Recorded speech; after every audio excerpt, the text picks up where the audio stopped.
dans l'absolu, je suis absolument pas une défenseuse des droits des hommes parce que je pense que ce sont des rats qui ne méritent rien et même pas des droits civiques.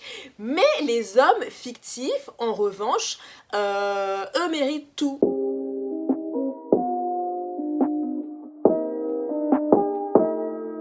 Salut tout le monde, j'espère que vous allez bien. On se retrouve aujourd'hui pour une nouvelle vidéo et comme vous avez pu le deviner, ce sera sur A Court of Frost and Starlight qui est la novella de la saga Un palais d'épines et de roses. Et je vous avoue qu'au début j'étais pas trop certaine de faire cette vidéo parce que un novella c'est un roman court et celui-ci il fait environ 230 pages donc il est quand même assez court. Il n'y avait pas non plus énormément de choses qui se passaient mais bon ça on va en parler juste après.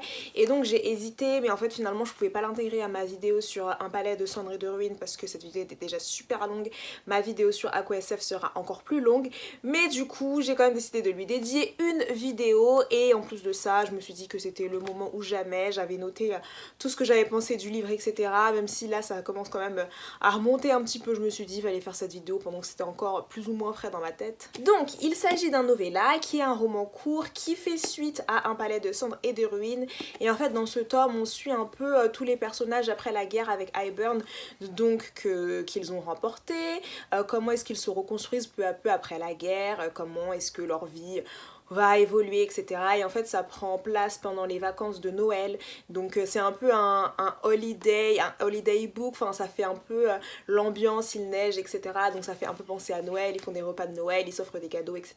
Et c'est le tome le moins bien noté de toute la saga et en fait ça me fait rire parce que je me dis vraiment les fans les pauvres, après le tome 3 ils devaient attendre le tome 4 avec impatience et du coup ils se sont retrouvés avec un novella qui en soi n'est absolument pas essentiel et dont on aurait pu se passer. Mais du coup moi j'ai commencé ma lecture en étant totalement préparée parce qu'on m'avait dit et j'avais vu les avis etc des gens qui disaient que il se passait rien dans le livre et que c'était vraiment le livre pour les vacances de Noël où en fait on les suit juste un peu fêter leurs vacances de Noël et s'offrir des cadeaux. Donc au moins j'avais pas d'attente et j'ai pas été particulièrement déçue, mais c'est vrai que c'est pas ouf ce qui se passe dedans. C'est sympathique à lire mais bon enfin voilà c'est pas la folie. Il se lit assez vite franchement, mais il y a un truc qui m'a frappée dès que j'ai commencé ma lecture parce que c'est un peu un chapitre, un point de vue, donc on suit principalement Fer et Rhysand, mais on a aussi un chapitre au point de vue, des chapitres du point de vue de Cassian et de Mor, et vraiment déjà j'ai pas compris pourquoi est-ce que on avait des chapitres à la première personne, des chapitres à la troisième personne, c'était hyper déroutant. En plus on a eu un chapitre sur Mor qui était clairement mais inutile, enfin j'aurais clairement pu m'en passer, moi je sais pas pour vous mais moi j'aurais clairement pu m'en passer. Et ouais, enfin je trouvais que son chapitre était nul, mais de toute façon Mor je peux pas me l'avoir. Donc dans tous les cas, comme j'avais expliqué dans ma vidéo sur ACOWAR, je peux vraiment plus me l'avoir en fait. Je trouve pas que ce soit un personnage particulièrement intéressant ou autre. Donc franchement avoir un chapitre de son point de vue, ça m'a pas intéressée. Mais par contre vraiment dans ce bouquin il se passe rien. Quand je vous dis qu'il se passe rien, c'est vraiment on suit 80% du livre, c'est on suit les personnages aller faire du shopping pour acheter des cadeaux de Noël pour leurs proches. Et c'est sympa mais bon 80% du livre ça commence quand même à faire beaucoup et le reste des chapitres c'est essentiellement Fer qui se remet à peindre ou qui ouvre un studio de peinture ou je ne sais pas quoi, et vraiment tous ces chapitres et tous les moments où c'était Fer qui parlait de l'art etc, j'avais envie de me foutre en l'air, je peux vous dire, ça m'intéressait tellement pas. Dans une de mes vidéos je disais qu'il y avait un truc que je comprenais vraiment pas dans les romans young adultes ou autres d'ailleurs, c'était l'écart d'âge entre les personnages. Enfin tu vas voir une fille donc qui a 17 ans, 18 ans qui vit sa vie etc, et puis t'as un mec de 200 ans ou plus qui déboule et tout, mais ils sont pas du tout sur la même longueur d'onde, ce qui fait que c'est une relation complètement déséquilibrée je trouve. Et là du coup on a eu un petit extrait de ça parce que il y a Rhys qui a une conversation avec Cassian et qui dit que il réalise que Fer elle est vraiment super jeune parce que la meuf a littéralement 21 ans alors que lui il en a 500 et quelques, ce qui est juste super bizarre. Mais en parlant du personnage de Rhysand, autant dans les deux derniers tomes, donc le tome 2 et le tome 3, je l'avais bien aimé, je l'avais trouvé mignon à certains moments etc, autant là il m'a insupporté à un point. En fait son comportement vis-à-vis de Tamlin m'a juste donné envie de vomir parce que typiquement venant de lui il aurait clairement eu la même réaction malgré tout ce qu'il essaye de faire croire, parce que si on reprend les éléments dans l'ordre chronologique, Ils sont revenus de sous la montagne. Tamlin et Fer avaient des PTSD. Bon, Tamlin, je pense qu'il était un peu trop enfermé dans sa bulle, etc. pour voir les problèmes dont souffrait Fer, mais déjà lui, qu'il avait des problèmes de gestion de la colère, je pense qu'après la montagne, c'était encore pire. Donc voilà, niveau communication, c'était pas trop ça. Il est enfermé dans le manoir, ça franchement, impardonnable. Voilà, on n'enferme pas les gens dans des manoirs, etc. Après ça, et bah du coup, Fer est parti, enfin elle s'est fait enlever, enfin Morrigan est venu la récupérer et tout. Donc lui il revient, il voit que sa copine n'est plus là. Donc logiquement, si on est sur la même longueur d'onde, on arrive à comprendre pourquoi est-ce qu'il veut la récupérer. Et là vous me direz oui mais Fer avait fait une lettre, etc. qu'elle avait fait déposer à la cour du printemps disant à Tamlin de ne pas revenir la récupérer parce que maintenant elle était à la cour de la nuit, etc. Oui mais Lucien a intercepté la lettre, donc en fait Tamlin il l'a jamais su que Fer elle était partie de son plein gré.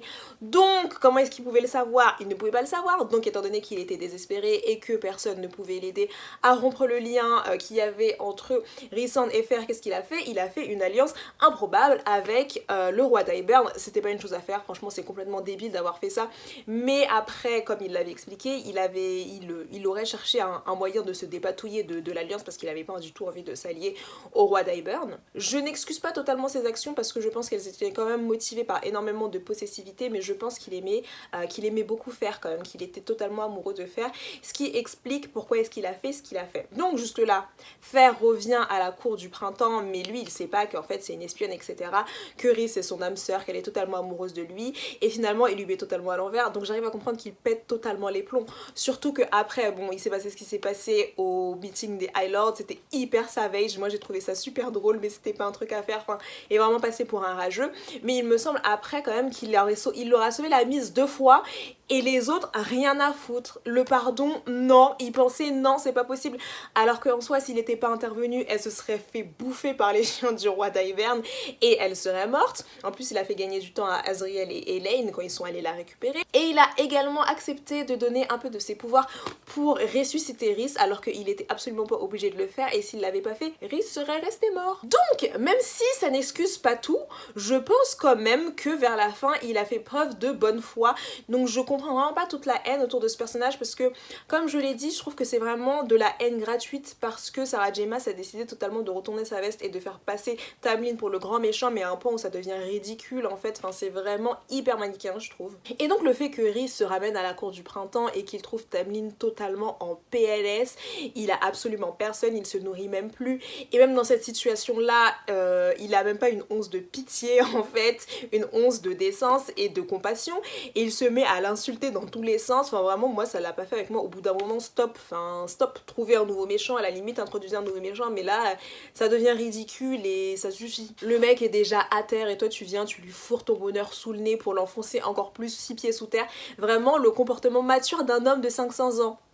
On adore. Donc vraiment que ce soit Rhysand ou que ce soit Fer, je peux plus me les voir les deux. J'espère qu'on les verra plus dans le tome suivant, qu'on les verra plus dans AquaSF parce que c'est une histoire qui est censée parler de Cassian et d'Enesta. Je ne peux plus me les voir. En plus ils ont passé le niveau supérieur du couple parfait, c'est à dire qu'ils étaient là au niveau de Mère Teresa et là ils sont encore au-dessus. On se demande s'ils veulent pas rivaliser avec Jésus, mais là c'est trop. Genre j'en peux plus. Ce sont des saints, voilà, Fer, elle se sent trop coupable, elle est trop triste parce qu'elle est riche, mais vraiment ça pousse tellement dans le cliché que, enfin, j'en pouvais plus. Si on parle du personnage de Lucien, vraiment du ultimate goat, je l'aime trop Lucien, il mérite vraiment sa happy ending, j'ai trop aimé comment il a répondu à Fer quand Fer elle a commencé à vouloir faire la meuf, à mal parler, etc. Alors qu'en soi, elle a indirectement ruiné sa vie à lui aussi et que maintenant il est totalement exilé. Il avait déjà plus de famille donc il pouvait pas vivre à la cour du printemps, à la cour de l'automne. Sa seule famille finalement c'était Tamlin, maintenant Tamlin ne veut même plus le voir, Tamlin est au bout du rouleau, au fond de la dépression, donc c'est plus possible et maintenant il vit avec Jurian et Vassa, et vraiment je trouve qu'il lui a trop bien répondu, il mérite vraiment tout l'or du monde. Mais en fait il y a un truc qui me fait trop rire, c'est que si on les écoute, il y a tout le monde qui a souffert de PTSD, les autres, surtout les personnages du Inner Circle, donc les amis proches de Rhysand, etc., ils peuvent faire ce qu'ils veulent, ils seront toujours excusés, etc. Par contre, God forbid que ce soit Lucien ou Tamlin, dans ce cas-là, non, c'est beaucoup trop grave, on pardonne pas le fait qu'ils aient eu des PTSD, le fait que Lucien ait fait des erreurs mais qu'il ait essayé de se rattraper après, non, ça compte pas, non, ils ont pas le droit à l'erreur, eux, mais par contre les autres, ils sont juste parfaits et on leur pardonne tout, enfin ça aussi ça me dépasse. Évidemment, je ne peux pas parler du personnage de Lucien sans parler du personnage de Hélène. Et Elaine, je vais vous le dire une fois pour toutes, mais je pense que vous l'avez compris, c'est un personnage vraiment que je trouve inutile, que je n'apprécie pas, et pour moi c'est vraiment une sale idiote pour rester poli. Franchement, à part se prendre pour une brie vente de camp version Lidl, je sais pas à quoi elle sert, je sais pas ce qu'elle fait. Le fait qu'elle soit toujours en deuil de son ex raciste, mais gros, qui va te plaindre? Qui? Parce que certainement pas moi en fait. Et dès que je voyais ces scènes de rapprochement avec Azriel, j'étais en mode... Pourquoi, comment, in which economy? Parce que pour le coup, il mérite vraiment 100 fois mieux comme copine. Lucien mérite 100 fois mieux comme mate, comme ça, là c'est dit. Dans l'absolu, je suis absolument pas une défenseuse des droits des hommes parce que je pense que ce sont des rats qui ne méritent rien et même pas des droits civiques. Mais les hommes fictifs, en revanche, eux méritent tout. Je considère qu'ils méritent tout. Et spécialement dans cette série parce qu'ils les font beaucoup trop souffrir. Enfin, l'autrice les fait trop souffrir, c'est incroyable. Entre Cassian qui se fait bolos par Nesta, Azriel qui se fait bolos pendant 500 ans par mort, Lucien qui se fait bolos par Elaine, ça suffit, genre c'est trop. Tamil lui aussi qui s'est fait bolos par Fer, genre c'est trop, stop. Après je sais pas si c'est une réparation pour toutes ces années de sexisme.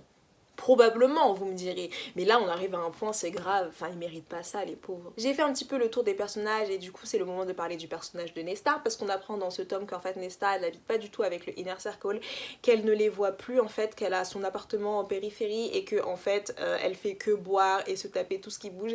Et je vous avoue que j'avais pas de sentiment particulier envers Nesta. Enfin, je la trouvais juste hyper impolie, mais je l'aimais pas particulièrement, je la détestais pas particulièrement. Enfin, pour moi, j'étais assez neutre vis-à-vis de son personnage, juste je comprenais pas toute la haine autour de son personnage. Mais autant là, j'ai eu énormément de mal à accepter le fait que elle se tapait tout ce qui bougeait dans la ville, alors qu'elle aurait pu avoir Cassian. Parce que moi j'aime trop Cassian, genre Cassian c'est mon bébé, un de mes personnages préférés et du coup j'étais trop triste pour lui parce qu'il méritait vraiment mieux. Mais du coup je pense que Nesta souffre d'énormément de PTSD après la guerre avec Hybern et je pense que ce sera beaucoup mieux expliqué dans AquaSF. Et je pense que là est le moment de parler du style d'écriture de Sarah J. Maas parce qu'après avoir lu 4 tomes, je pense que je peux quand même me prononcer suffisamment parce que ces expressions je les connais toutes par cœur et en fait il va falloir arrêter parce que ces livres c'est vraiment des dictionnaires de synonymes du verbe grogner. On a tous les synonymes de grogner, bon là en anglais j'ai la flemme de vous les chercher mais on a tout, vous avez tout ce qui est imaginable et possible pour dire grogner, vous les avez dans ces bouquins et puis elle a certaines tournures de phrases qui sont hyper bizarres, enfin vraiment c'est très gênant. Et là je suis en train de penser à un truc mais qui est vraiment super gênant et c'est toutes ces histoires d'odeur en fait, c'est-à-dire qu'ils peuvent sentir, c'est super gênant à dire mais ils peuvent sentir l'excitation de chacun un peu quand ils sont dans un état, on va dire... Bon voilà, vous m'avez compris, ils peuvent sentir, voilà, ils peuvent sentir quand une personne est autour d'eux et excitée et je trouve ça vraiment hyper gênant, je me dis mais... aucun sens de la vie privée, aucune intimité, c'est-à-dire que tu peux même pas faire tes petites affaires dans ton coin, non c'est pas possible, il y a juste quelqu'un qui va renifler comme ça et savoir exactement dans quel état tu te trouves, trop gênant. Ce qui m'amène à une des dernières scènes du livre qui à mon avis doit être la scène la plus gênante qui ne m'ait jamais été donnée de lire, pas gênante, les plus cringy, genre vraiment je la lisais, j'étais comme ça en fait parce que je comprends pas ce qui s'est passé dans la tête de Sarah J. Maas quand elle a écrit cette scène.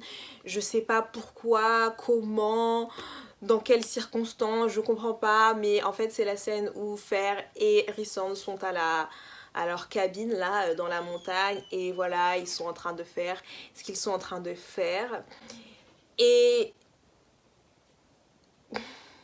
Et en fait, Fer avait déjà vu leur futur enfant par le biais du Bone Carver.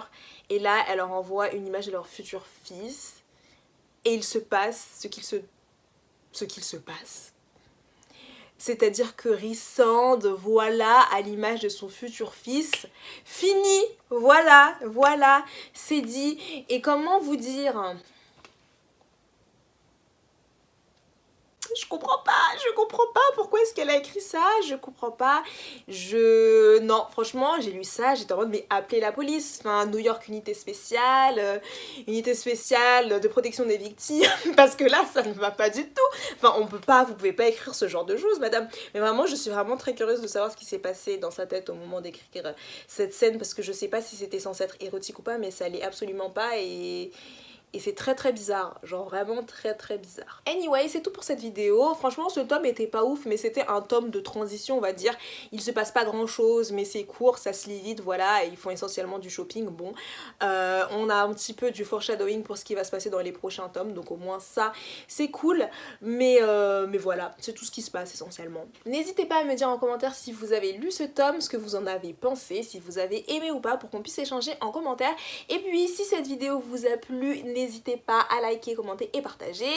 Si vous n'avez pas vu mes autres vidéos, j'ai fait une vidéo sur le tome 1, sur le tome 2 et sur le tome 3 que j'essaierai de vous mettre soit au-dessus de ma tête, soit en barre d'infos. Et moi je vous fais de gros bisous et je vous dis à la semaine prochaine pour une nouvelle vidéo.